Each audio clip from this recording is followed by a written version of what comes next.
আসসালামু আলাইকুম প্রিয় বন্ধুরা, আশা করি সবাই অনেক অনেক ভালো আছেন। তো চলে এসেছি নতুন আরেকটি রিঅ্যাকশন ভিডিও নিয়ে। আর আজকে আসলে যে ভিডিওটি বা যে গানটি রিঅ্যাকশন করতেছি, তো সেটি আসলে আমার খুবই প্রিয় একটি গান। আর এটি আমাদের প্রিয় নায়ক সালমান শাহর একটি মুভির গান। আর গানটি মানে শুধু তুমি ছবির গান। তো গানটি আসলে আমার খুবই প্রিয় গান। আর উম, এই মুভিটি শুধু তুমি মুভিটি আসলে আমি বেশ কয়েকবার দেখেছি। প্রায় 20 বারের উপরে হবে আমি এই সব মুভিটি দেখেছি। তো যাই হোক, আসলে 1997 সালে আসলে এই মুভিটি দেখেছিলাম। তখন থেকে এখন পর্যন্ত আসলে এই গানটি আমার মানে প্রিয় হয়ে রয়েছে। তো যাই হোক, আসলে সেই ছোটোবেলা দেখেছিলাম, তারপর থেকে আসলে এই গানটি প্রিয় গান। তো আজকে আসলে আমি করতেছি, মানে এই গানটি রিঅ্যাকশন করব। আর এই গানটি কিন্তু আসলে মানে সালমান শাহ, তো আমরা জানি যে সালমান শাহের বেশিরভাগ ছবি আছে শাবনূরের সাথে এবং মৌসুমীর সাথে। তবে এই গানে অন্য একজন নায়িকা, মানে এই মুভিতে সালমান শাহের সাথে অন্য একজন নায়িকা ছিলেন, আর তিনি হচ্ছেন শামা। তিনিও মানে রোড অ্যাক্সিডেন্টে মারা গিয়েছিলেন, সেই 97 সালে তিনি মারা গিয়েছিলেন। তো আজকে আসলে তাদের এই গানটি আমি রিঅ্যাকশন করব। শামা, নায়িকা শামা।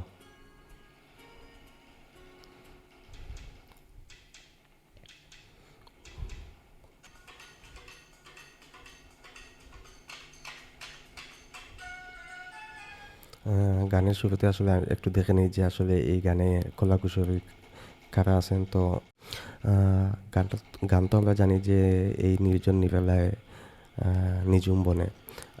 কাস্ট হচ্ছেন সালমান শাহ, শামা, আমি আগেই বলেছি। কণ্ঠশিল্পী হচ্ছেন আগুন অ্যান্ড কনক চাপা। লিরিক্স হচ্ছেন মনির। মিউজিক আলাউদ্দিন আলী। মুভি শুধু তুমি। ডিরেক্টর কাজী মুর্শেদ। আর লেভেল হচ্ছে সিডি প্লাস। তো অবশ্যই মানে আমি গানটির ক্রেডিট সিডি প্লাসকে দিয়ে দিচ্ছি। আর লিঙ্ক অবশ্যই ডিসক্রিপশন বক্সে দিয়ে দিব। আর বন্ধুরা, আরেকটি কথা বলতে চাচ্ছি, সেটি হচ্ছে এই গানটি কিন্তু আপনারা খুব ফলো করে দেখবেন যে এই মুভিটি সালমান শাহ অসমাপ্ত একটি মুভি ছিল। যার কারণে এই গানে কিন্তু আসলে সালমান শাহ নেই। এই গানে সালমান শাহ যে ডামি যিনি করেছিলেন, মানে সালমান শাহর মতোই আসলে যাকে নিয়ে আসলে এই ছবিটি সম্পূর্ণ করা হয়েছিল, তো এই গানে কিন্তু তিনি আছেন।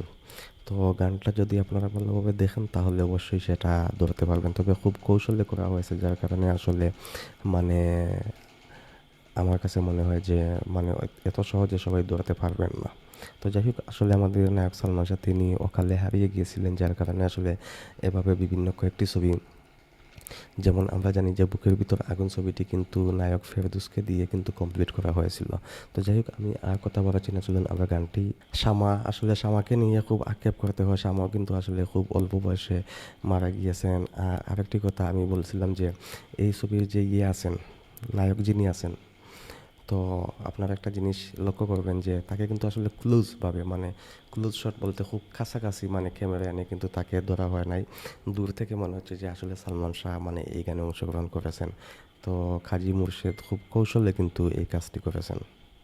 আসলে অসম্ভব সুন্দর, মানে অসাধারণ সুন্দর গানের কথাগুলো। আর যতবার এই গানটি আসলে দেখি, যদিও আমরা জানি যে আসলে এই গানে সালমান শাহ নেই, কিন্তু আমরা আসলে সালমান শাহ মনে করেই আসলে এই গানটি দেখি। আর সালমান শাহকে এবং সেই সময়টাকে খুব বেশি মিস করি, 90 দশকে সেই সময়টা।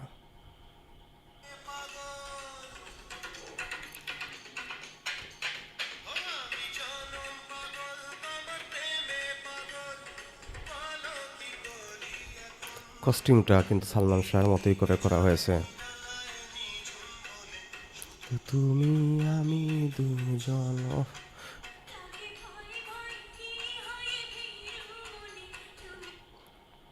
শামা আসলে গানের সাথে এবং কথার সাথে খুব সুন্দরভাবে আসলে এক্সপ্রেশন দিয়েছেন।